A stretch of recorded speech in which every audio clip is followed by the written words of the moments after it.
Amém, irmãos. Bom dia, graça e paz a todos. Gostaria de convidar você a abrir comigo a sua Bíblia no livro de Gênesis, capítulo 2. Primeiro livro da Bíblia, Gênesis, capítulo 2. Está facinho de encontrar.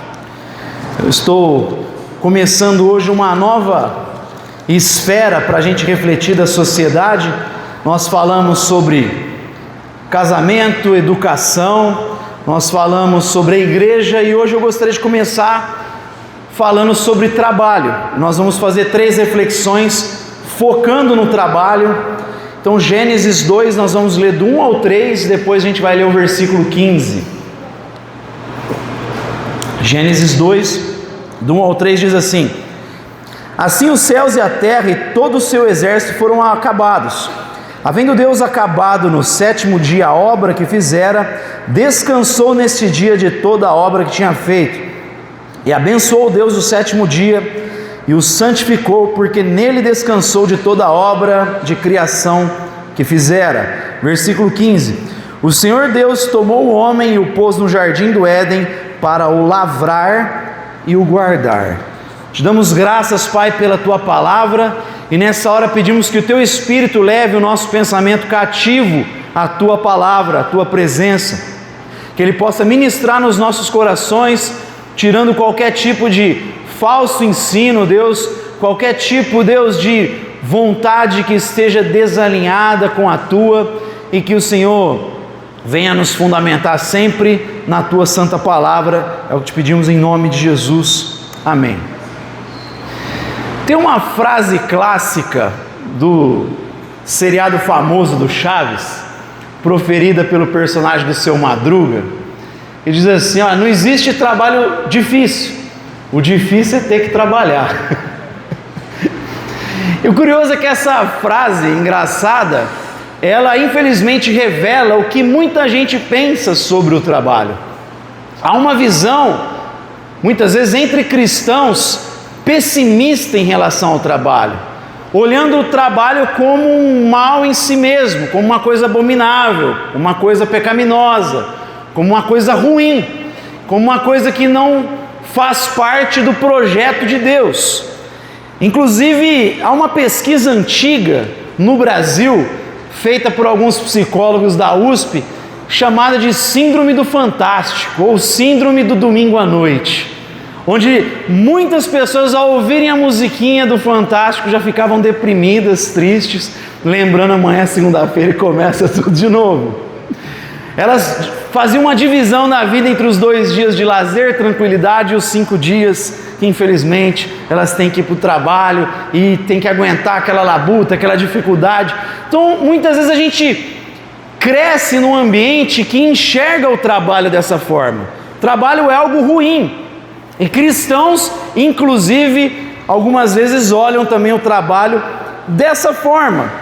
Todavia, o texto que nós acabamos de ler juntos aqui, deixa claro para nós que no início de todas as coisas houve trabalho.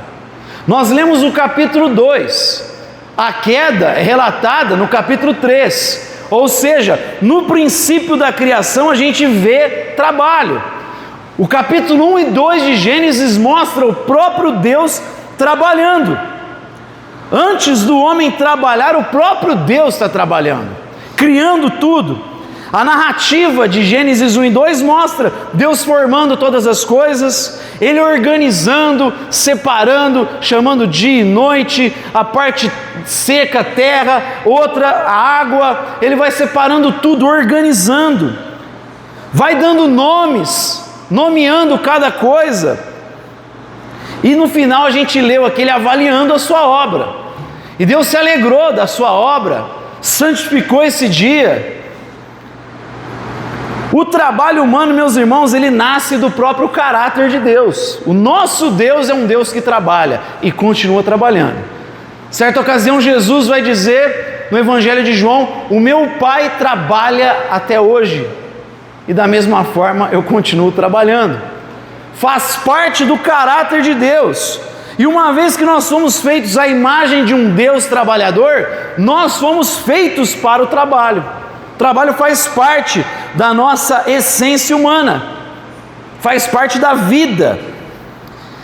Na nossa visão, o trabalho, além de nascer do próprio Deus, e por isso a gente, como feitos à imagem e semelhança dele, na visão reformada, o trabalho ele não é visto como algo secular que você faz, e o que vale a pena diante de Deus é o que a gente faz no domingo. Essa cisão da vida entre sagrado e secular, ela não é uma visão bíblica. Muitas vezes a gente fica animado em fazer coisas que nós taxamos como espirituais. Então você vai evangelizar alguém, você trabalha na igreja, prepara o café, você visita um irmão, você compartilha uma palavra, uma música, você canta junto, e na nossa cabeça isso aqui é espiritual, e a gente às vezes faz com mais ânimo do que o que a gente faz de segunda a sábado, de segunda a sexta.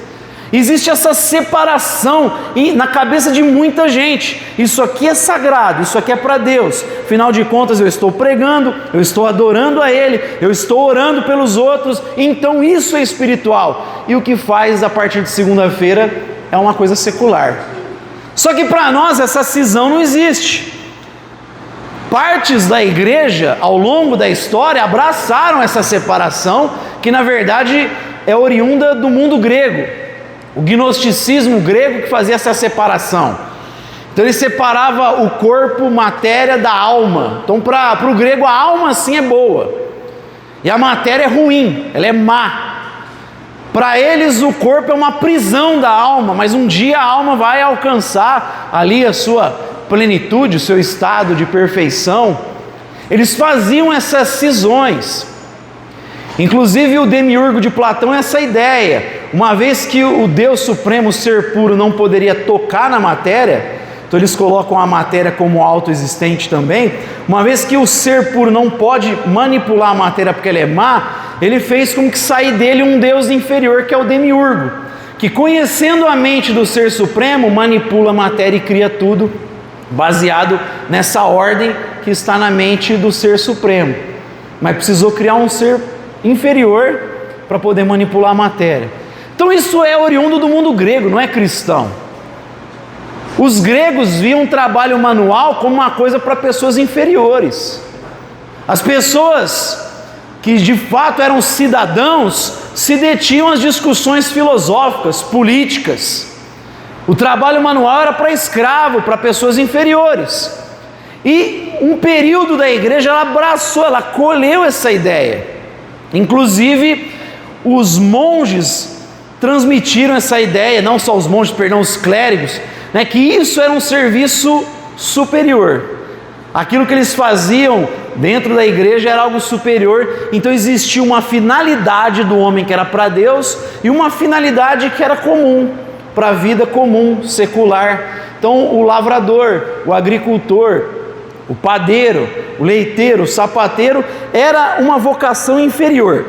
Eles tinham um trabalho que era comum, enquanto esse era uma vocação superior. Acontece que com a reforma isso é quebrado. Tem uma frase do Dietrich Bonhoeffer, que ele fala que o que o mundo deixou de desfrutar com o confinamento do monge Lutero no monastério, não se compara com o que acontece com a saída dele. O mundo, quando Lutero está lá, está privado dessa visão ampla, essa visão de trabalho que afeta todo ser humano, de que todo trabalho é feito para Deus, de que não existe área da vida que Deus não tenha algo a dizer a respeito, que não existe profissão, claro, uma profissão com uma finalidade ética, né, alinhada com o que Deus estabeleceu. Não existe algo ali que Deus não possa manifestar graça, afinal de contas Ele decidiu, através de múltiplas formas, mostrar a sua face, a sua graça para o mundo. Então Lutero, quando ele é confinado, o mundo não experimenta dessa consciência. Quando Lutero sai do monastério com a mentalidade transformada, ele inclusive na sua tradução da Bíblia para o alemão, coloca onde está escrito trabalho, ele usa a palavra vocação, para colocar na consciência das pessoas que toda vocação e todo trabalho tem que ser feito diante de Deus, e que todo trabalho é espiritual, tem uma função assim. Então você trabalha no escritório, no comércio, na agricultura, no ensino, na tecnologia, na arte, no lar, isso é espiritual. Os puritanos abraçaram essa ideia, acolheram essa ideia, não separaram a vida entre um campo que é de Deus e outro que não seja de Deus, e por isso que eles produziram foi uma coisa excelente. Os móveis, tudo que faziam era percebido como algo de muita qualidade, porque eles faziam para a glória de Deus e para o serviço do próximo. O sapateiro fazia aquilo com excelência. As pessoas que trabalhavam com móveis, eu já citei a filosofia de móveis dos Shakers, se dizia, uma cadeira feita por eles é digna de um anjo se assentar. Tamanha qualidade, a excelência que eles colocavam ali naquele trabalho. E inclusive esse trabalho fez com que essas pessoas prosperassem, até porque não viviam como a maioria da população, de mentalidade, embora o cristianismo estava no pano de fundo, mas tem aquele cristianismo nominal, né? É o cristão que é cristão, mas não participa de nada. Eles se diferenciaram de boa parte da população que estava abraçada em vícios, em jogos. O cristão puritano, ele tinha vida na igreja, na família e no trabalho. E através disso eles começaram não apenas doar para as coisas, mas também poupar dinheiro. E isso é, inclusive, objeto de análise de algum sociólogo como Max Weber, que vai falar sobre a ética cristã e o espírito do capitalismo. Por que essa sociedade prosperou? Porque esse pessoal tinha uma consciência de corandel, tudo é feito na presença de Deus, tudo pertence a Cristo. O que eu faço pertence a Cristo. Eu vou encarar meu trabalho na segunda-feira com essa consciência, é diante de Deus que eu estou fazendo. O trabalho não é apenas para eu ter uma renda, o trabalho é uma esfera de serviço no reino de Deus. Quando você tem uma atitude ética no trabalho, quando você é honesto no trabalho, quando você desempenha com excelência no trabalho, você manifesta o reino de Deus para as pessoas. Não apenas quando você prega no trabalho, quando você fala, eu vim falar de Jesus Cristo, mas quando você tem uma atitude ética, honesta, trabalhador, não murmurador, quando você faz o melhor possível, isso manifesta o reino de Deus para as pessoas. Ali é uma esfera que Deus te colocou para manifestar o reino dele. Então essa consciência trouxe prosperidade na Inglaterra e principalmente na Nova Inglaterra, os Estados Unidos de hoje. O Max Weber faz a crítica e ele não é justo na crítica dele, porque ele perde essa perspectiva do trabalho para servir a Deus, glorificar a Deus, servir ao outro. Não é uma avareza, um sentimento de egocentrismo, pelo contrário. Calvino e tantos reformadores eram extremamente altruístas e generosos. Calvino doava boa parte do seu salário. Muitos desses homens ofertaram e muito. Aliás, você pega a história dos Estados Unidos, é a nação que mais oferta, que mais é generosa. O pessoal fala tanto deles, mas é a nação mais generosa que tem. Você pega o tanto que esses homens ofertaram ao longo da história em nações, e no aflito e no necessitado. Você já ouviu falar, por exemplo, lá não tem SUS, né? Lá não tem. Você sabe por quê? Porque a sociedade civil lá é forte. Você pega hospitais, por mais que existem convênios e são caros mesmo, boa parte das pessoas oferta para que haja um caixa que possa socorrer quem não tem capacidade de se tratar num hospital. Isso vem da sociedade civil, não é do Estado. O americano, a sociedade civil é forte. Eles não são reféns do Estado igual a gente no Brasil e na América Latina inteira, né? A gente colocou um Estado forte, ele dá tudo para nós, saúde, a nossa aposentadoria, e a gente confia, né? Tem que pensar naquele meme, confia. E aí a gente vê o roubo dos velhinhos recentemente, a dificuldade vai cada vez aumentando para aposentar, porque a gente entregou tudo na mão do Estado. Eu creio que isso acentuou ainda mais na era Vargas, né, que o Estado inchou bastante, ele começou a dar alguns benefícios E aí o pessoal começou a colocar tudo na mão dele. A propaganda, ele virou o pai dos pobres. Isso aí já tem faz tempo. E o brasileiro acostumou-se com isso. O americano não. A sociedade assume responsabilidades e não transfere para o Estado. Ela não transfere para o governo. Ela mesma faz. Então o americano, ele enriqueceu através do seu trabalho, do seu esforço. Isso não apenas trouxe serviço ao próximo, glorificação a Deus, mas também isso beneficiou as pessoas, a sociedade, e porque eles não eram, na lógica puritana, o foco não é o egocentrismo, o egoísmo, a individualidade. O foco é o serviço à glória de Deus. Eles eram altruístas porque eles tinham essa visão. No princípio tinha trabalho. Deus nos chamou para trabalhar. Ele trabalha e nos criou a sua imagem. Fomos feitos para o trabalho e não existe área que eu faça que Deus não tem alguma coisa a ver com aquilo. Tudo que eu faço é para a glória de Deus. O trabalho que eu faço de segunda a sexta, de segunda a sábado, e o trabalho que a gente faz aqui como igreja, tudo isso serve a Deus e é espiritual. Segunda coisa, o trabalho é uma necessidade do ser humano. Você tem necessidade de trabalhar. Eu tenho necessidade de trabalhar. 2 Tessalonicenses 3,10, Paulo tem que admoestar os cristãos ali: quem não quer trabalhar também não coma. Quem não quer trabalhar não quer participar da lógica da vida humana. Nós somos feitos para o trabalho, então existe essa necessidade em nós. Não é apenas sobrevivência econômica. A Bíblia não apresenta o trabalho dessa forma, é só para a sua sobrevivência. O trabalho, meu irmão, produz significado na nossa vida. Deus, a gente leu aqui, se alegrando na obra que Ele fez, vendo o resultado, e viu Deus, tudo que tinha feito, e viu que era bom. Ele colocou um valor objetivo. Isso traz satisfação, contentamento. Inclusive esse é um dos meios de graça que Deus colocou no mundo para a vida humana. As Escrituras em Gênesis, em Eclesiastes, que é um livro filosófico, no livro de Salmos, e a gente vê na Escritura que existem alguns meios de graça que Deus colocou que trazem alegria e satisfação ao coração. A gente encontra satisfação em Deus, evidentemente, fomos criados para viver para Ele, nos alegrarmos nele sempre, a Confissão de Westminster fala isso, mas nós também temos como meio de graça a família. Ele deu lá a sua esposa, o marido, os filhos. Isso é uma coisa que traz satisfação ao homem. É um meio de graça que Deus colocou para trazer satisfação. E um terceiro meio de graça é você desfrutar do trabalho de suas mãos. Eclesiastes 3, verso 13, vai lá comigo. Eclesiastes capítulo 3, versículo 13.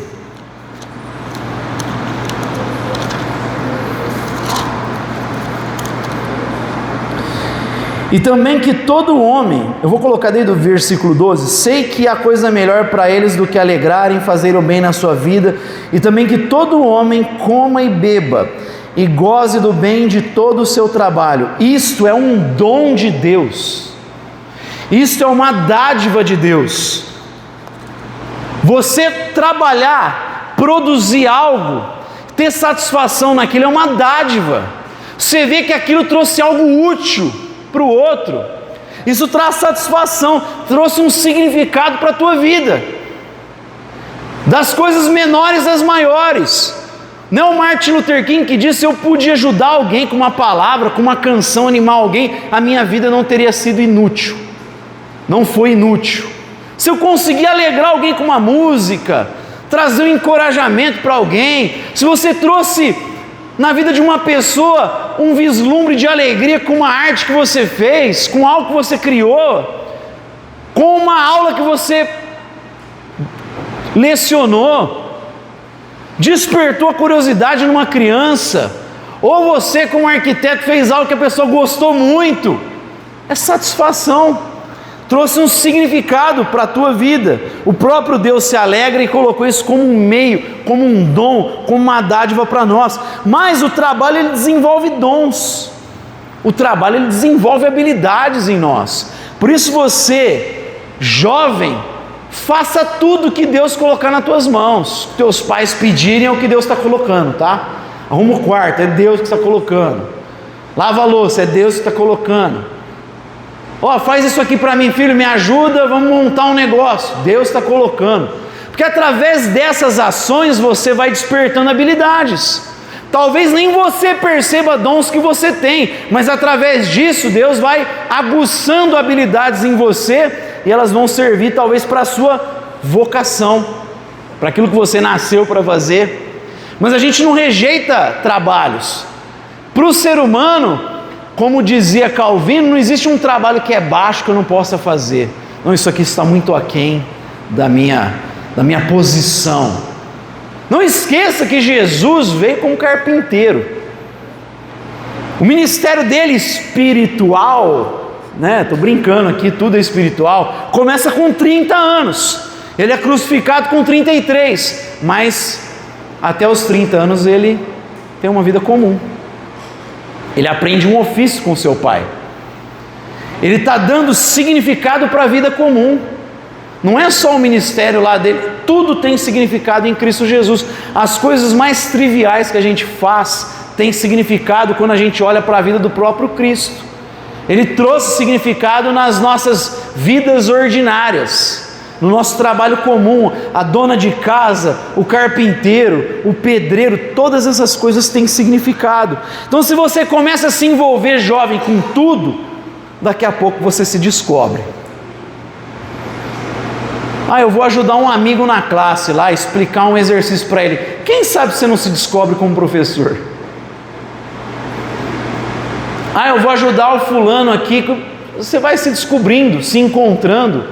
Talvez você está lá ajudando a sua mãe. Eu vou lavar a louça para ela, eu vou aqui ajudar o meu pai, vou limpar a casa aqui para ele, eu vou arrumar. E nesse exercício, você percebe que tem um talento para servir as pessoas. Você gosta de ver as pessoas melhores. E aí não que você vai trabalhar dessa forma em casa, mas talvez você vai descobrindo outros potenciais que canalizam para esse serviço ao próximo. Porque em 1 Coríntios 13, Paulo pega todos os dons e coloca em 4 grupos. Comunicação, ainda que eu fale a língua dos homens e dos anjos, e a gente pode englobar muita coisa na comunicação. Você pode pegar o pregador, o pastor, pode pôr o professor na comunicação, você pode colocar os influencers na comunicação, tem muita coisa na comunicação. Ele fala de conhecimento, pode ser da profecia, pode ser da ciência, pode ser filosófico. Ele fala do serviço, ainda que eu entregue todos os meus bens aos pobres, entregue o meu corpo para ser queimado. Ele fala de pessoas que têm ousadia, audácia, mesmo que eu tenha uma fé capaz de mover montes. Claro que tudo isso tem que ser legitimado pelo selo do ágape, tem que ser moldado pelo amor de Deus. Esse amor sacrificial é alguém que tem a vida tranquila, satisfeita, resolvida, porque encontrou Deus e por isso está disposto a servir o outro e marcar a vida do outro com ágape. Mas os dons estão ali nessas classes.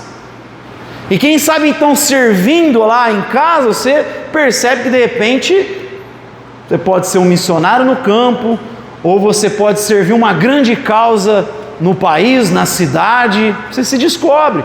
Vai trabalhar com serviço social, não sei, às vezes você se encontra dessa forma. Aí eu gosto muito de estudar e de repente Deus te chama para uma área na ciência, ou para descobrir, quem sabe, elaborar um trabalho que vai beneficiar muitas pessoas. Você vai encontrar graça. Então trabalhe com o que Deus coloca na tua mão, que você vai se encontrar. Não fica achando que eu não fui feito para isso, não. Isso aqui é constrangedor para a minha altura. Não existe isso. Não existe isso. Às vezes uma coisa simples. Você está trabalhando como motorista de aplicativo. E de repente, quem sabe, você jovem percebe que você é muito bom para perceber as pessoas, para se comunicar com elas.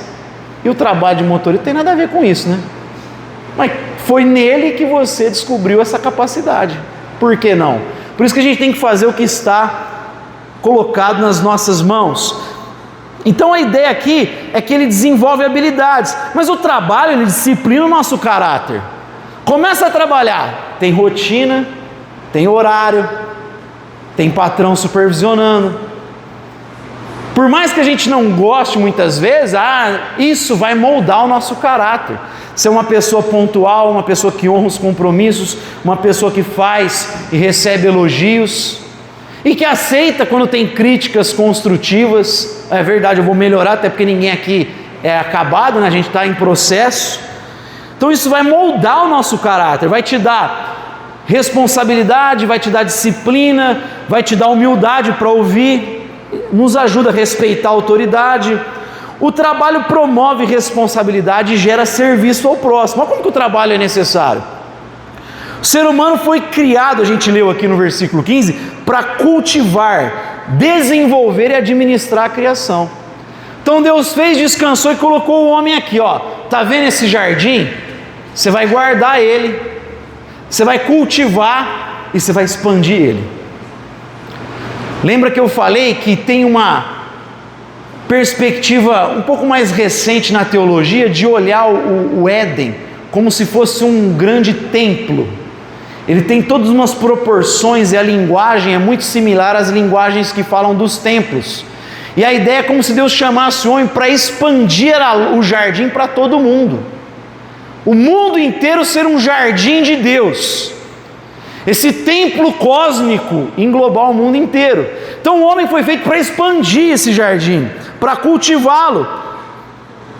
Tem um propósito para o ser humano. Sem propósito o homem vai se deteriorar moral e espiritualmente. Por isso que eu falei que o trabalho é uma necessidade. Você já viu pessoas desempregadas? Um período longo? Como que o cara fica abatido? Muitas vezes entra em depressão.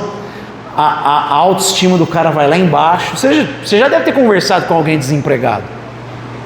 A pessoa fica mal, ela não tem confiança nela, ainda mais quando esse período demora, ela não consegue arrumar um trabalho, ela fica mal. Muitos caem na depressão. Por quê? Porque você foi feito para o trabalho, é uma necessidade. Assim como você tem necessidade de alimento, de água, a gente tem necessidade de trabalho.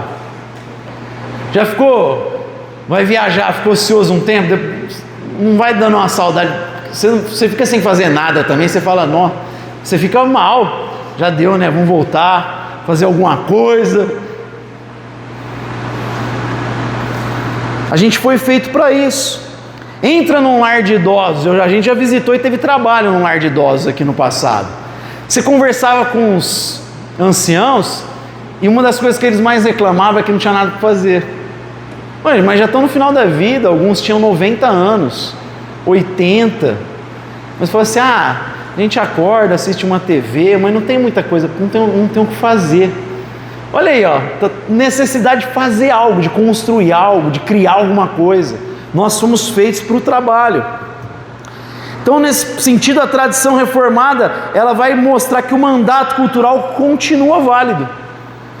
Desenvolver a cultura, fazer ciência, arte, sociedade, desenvolver a educação, produção que o ser humano tem que ter.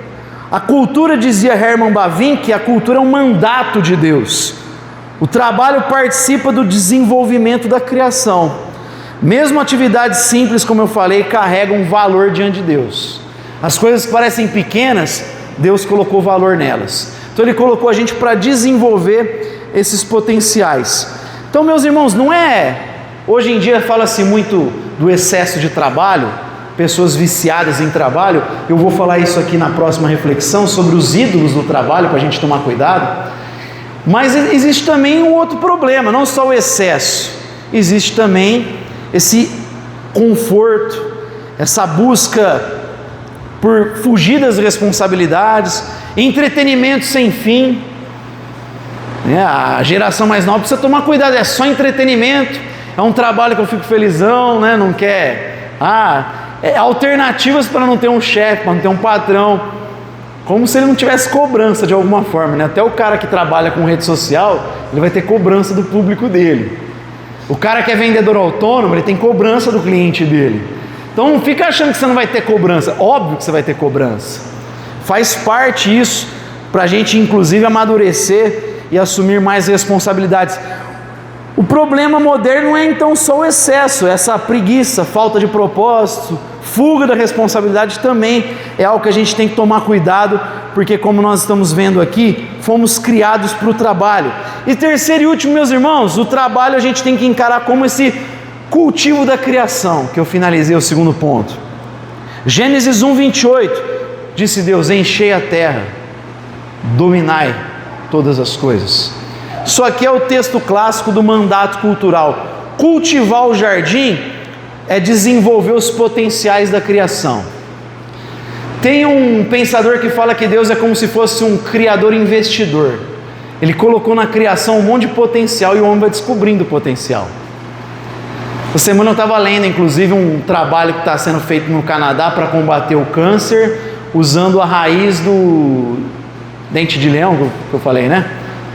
Assim, tem muitas coisas que estão na criação. Cabe a nós desenvolver esses potenciais que estão ali. Deus colocou, o ser humano vai desenvolver. A ciência moderna foi assim. 60% dos cientistas modernos eram cristãos confessos. O restante era esse crente nominal. Mas a visão de mundo era cristã. E por que eles chegaram à descoberta da ciência, como a gente conhece, moderna? Porque eles partiram do pressuposto de que um Deus criou o mundo, é inteligente, colocou leis na criação. Vamos estudar essas leis. E aí eles começaram a perceber a física, essa ideia de causa e efeito, a matemática, essa questão exata, e começaram a perceber leis ali e desenvolveram a ciência como a gente conhece hoje. Ela nasce nesse contexto de pessoas que entenderam que Deus colocou potencial na criação, e aí eles produziram, começaram a trabalhar a partir desse potencial. Então, meus irmãos, continua incluso para nós construir cidade, produzir conhecimento, como eu citei há pouco, estão tentando descobrir, produza conhecimento, criar ferramentas, organizar a sociedade, produzir beleza e cultura. Faz parte do nosso dever como cristão. A gente poderia até explorar essa ideia que eu citei da medicina, né? Porque tem muita discussão nesse ponto. Até que ponto as indústrias farmacêuticas não inibem essas descobertas? E às vezes eu fico pensando, por que não tem cristão na linha de frente disso, fazendo pesquisa e tentando bater de frente com esse poder da indústria farmacêutica? Porque os críticos a essa postura da indústria farmacêutica, alguns vão dizer que não existe, mas muitos críticos vão falar porque essas coisas, algumas medicações são simples, tem quebra de patente, são coisas que não vão trazer lucro, e aí o pessoal tenta sufocar e inibir. Na nossa região existe uma história antiga aqui em São Carlos, Ribeirão, não, em São Carlos, de um pesquisador nessa linha aí para testar, fez alguns testes contra o câncer, pegou crianças em fase terminal, pessoas, e teve uma melhora muito grande. Isso aí saiu no jornal alguns anos atrás. E aí há quem diga que teve lá uma repressão, mas assim, eu não vou colocar como um fato, mas você pesquisa depois. Mas que a gente pode desconfiar porque o poder corrompe, a gente deve desconfiar. E às vezes eu me pergunto, por que não tem cristãos nessa linha? Deus deu sabedoria para o ser humano. O cristão já parte do pressuposto certo, que é Deus colocou potencial na criação, vamos estudar isso. Por que não tem cristão na linha de frente hoje?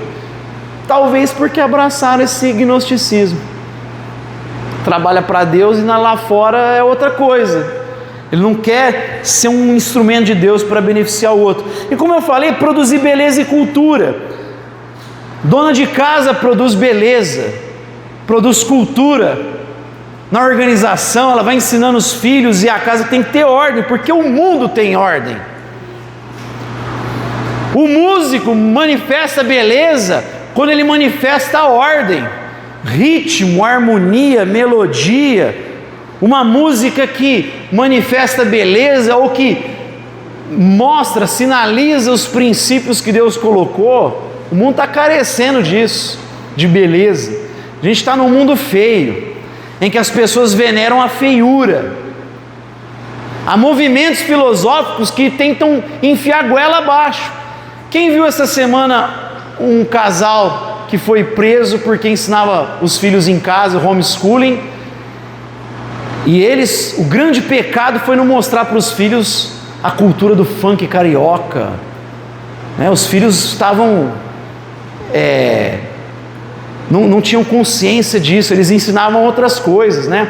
Davam lá quantos livros por ano? 30 livros por ano os filhos tinham que ler, e aí tinha que ler grandes pensadores, tinha que ler coisas boas, e aí estava privando os filhos dessa cultura brasileira maravilhosa, como o funk. O casal está preso, vai ficar alguns dias preso, como se estivesse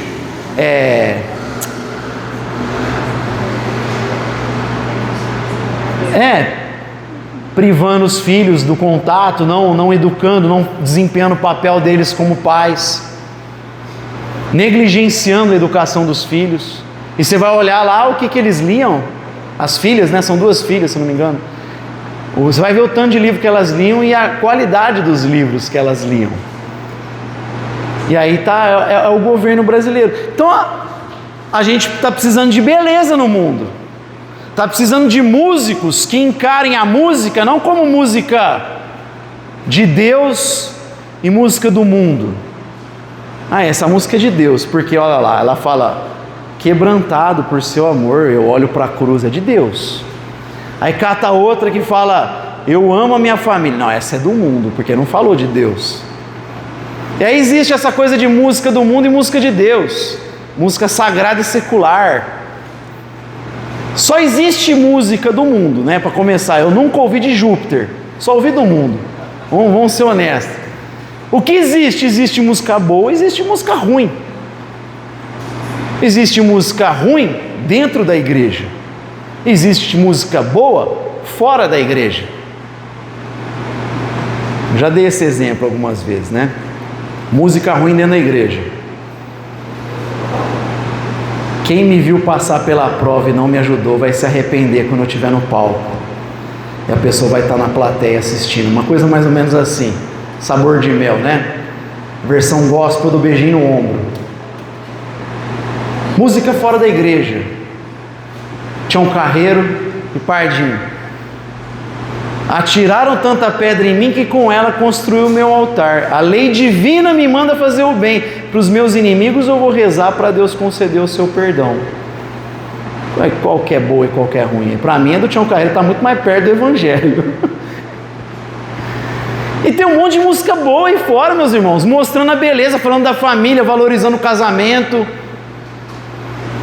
Tem muita música que mostra beleza, você ouve, às vezes nem a letra, mas a melodia mostra essa ordem que Deus colocou, ela reflete a ordem.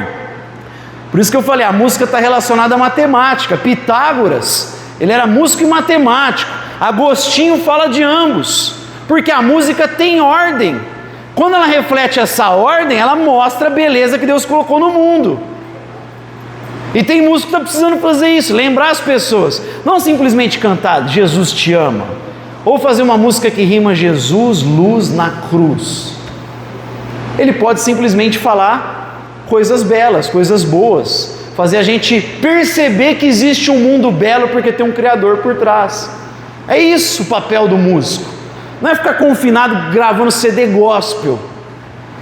Eu creio que é muito mais útil, inclusive, falar de beleza lá fora, levar isso aí e a gente romper de vez com essa dicotomia absurda. Tem um monte de crente que acha que está sendo crente, falando música do mundo e música de Deus, e nem percebe que esse pensamento é pagão, ele não é cristão. Ou seja, o cara acolhe um pensamento apóstata para condenar os irmãos que estão escutando ou produzindo música boa só porque ela não fala explicitamente do Evangelho. Hans Huckmacher fala assim, a arte não precisa de justificativa. O que ele está querendo dizer? Ela não precisa estar refém de uma evangelização. A arte é beleza, ponto. A Juliana não precisa ficar desenhando a cruz em todos os quadros dela. Vou fazer uma cruz aqui, agora vou fazer a sepultura aberta. Ela pode fazer isso se quiser, mas ela pode ir lá fazer a beleza da criação. Ela pode colocar lá uma família abraçada, sentada na mesa. Ué, não é uma mensagem que o mundo precisa ouvir hoje? Onde as pessoas são individualistas, estão nos celulares, o cara faz uma arte mostrando a preciosidade da mesa. Não é uma necessidade? É. Então a gente precisa explorar isso melhor. A gente faz isso como dona de casa, as mulheres, os músicos, professores, artistas. O homem não foi criado para explorar destrutivamente a criação, só vale ressaltar isso, mas administrá-la como mordomo de Deus. Quando diz que nós somos feitos à semelhança de Deus, é que a gente foi feito para governar. Mas eu não governo do jeito que eu quero, eu governo sendo reflexo de Deus na terra. Então quando você lê lá para explorar a criação, dominar, não é acabar também, né? Destruir, fazer o que eu quero. É você servir como um mordomo. Por mais que exista um alarde ambientalista, que eu acho que tem muita mais política do que ciência nesse discurso, por outro lado, isso aí não é pretexto para a gente sair destruindo tudo, né? Não cuidar da terra, não é essa a ideia. A Bíblia chama a gente para ser mordomo. Existem leis no Antigo Testamento que falam sobre o descanso da terra. O 7º ano a terra tem que descansar, você não vai fazer nada, deixa ela descansar, deixa o pobre colher à vontade. O que é isso? São leis para você trazer saúde para o ambiente também. Então a gente tem que cuidar, evidentemente. Herman Doivert, a vida humana inteira é religiosa em sua raiz. Ou seja, meus irmãos, como a gente costuma repetir, não existe neutralidade. A cultura, a ciência e o trabalho vão expressar uma direção espiritual. Ou a gente está servindo a glória de Deus, ou a gente está servindo a autonomia humana que a gente faz. A graça comum, dizia Kuyper, restringe o caos do pecado. Ou seja, mesmo em um mundo caído, a gente consegue ver graça de Deus. Por isso que eu estava falando há pouco sobre a música como exemplo. Gente, às vezes o cara tem essa visão do mundo, que a visão de pecado dele é maior do que da graça. Não é porque o pecado afetou o homem que significa que não tem graça comum. Deus está mantendo a criação, a estrutura da criação, a função das coisas. Por isso que um ateu, ele pode estudar um ser humano e falar, ó, isso aqui eu cheguei à conclusão porque ele observou. Por isso que a gente não descarta tudo, chuta tudo. Qualquer área que seja, psicologia, está tudo errado? Não. Eu creio que o pressuposto de uma psicologia ateísta está errado, mas não significa que o cara, na observação dele do ser humano, não possa fazer alguma afirmação correta. Ué, ele está percebendo verdade, ele está percebendo ali a criação de Deus. A graça o habilita a fazer isso. Então a gente não pode descartar tudo. Se a gente faz isso é porque a nossa visão de pecado é muito grande e ela é maior do que a nossa visão da graça. Tudo isso, meus irmãos, então revela esse traço da graça comum. Por isso que a gente tem que desenvolver as coisas, o conhecimento, arte, medicina, tecnologia e assim por diante. O cristão tem que enxergar o seu trabalho como mordomia, serviço, vocação e participação no cuidado de Deus. Acordar amanhã, lembra, sou mordomo. Eu tenho que servir a Deus através disso, servir o próximo. É o meu chamado. A palavra hoje aqui é o trabalho como chamado de Deus. Você vai encarar o seu trabalho como chamado de Deus. Eu estou participando do cuidado com a criação. Então, meus irmãos, o trabalho não é acidente. Você não vai acordar amanhã e falar, ô Adão, culpa sua. O trabalho não é um castigo de Deus. Ele foi afetado pelo pecado, mas ele está lá no plano original. Ele não é apenas necessidade financeira, eu vou trabalhar porque eu preciso sustentar minha casa. É muito mais do que isso. Foi dado como parte da vocação humana. Por isso a minha pergunta para você: seu trabalho tem sido apenas sobrevivência? Como que você tem encarado o seu trabalho? Você enxerga a sua profissão como vocação diante de Deus? Sua maneira de trabalhar reflete o caráter de Deus? Tem essas coisas no coração. Você não precisa ficar depressivo à noite se você estiver assistindo Fantástico, tá? A gente vai na contramão. A gente acorda amanhã, aliás, vai dormir hoje, lembrando que a gente começa a jornada 1 por 6. Porque essa discussão 6 por 1 é 1 por 6. Porque com a ressurreição, O ser humano, os cristãos, aliás, começaram a guardar o domingo, que é o primeiro dia da semana. Eles começaram a se reunir no domingo. É o dia da ressurreição. É o dia que Cristo começou a fazer novas todas as coisas. O pecado afetou o trabalho, mas Cristo está redimindo todas as coisas. Então a gente começa a semana lembrando que Cristo está fazendo novas todas as coisas. E o primeiro dia da semana virou domingo, o domínio do Senhor. Aí amanhã eu começo a trabalhar com essa consciência. Hoje a gente celebra o que Cristo começou a fazer. Hoje a gente celebra, cultua junto, glorifica o nome do Senhor. E amanhã a gente continua através do nosso trabalho. Amém? É a jornada 1 por 6. Vamos ficar de pé? Tem uma palavra de oração.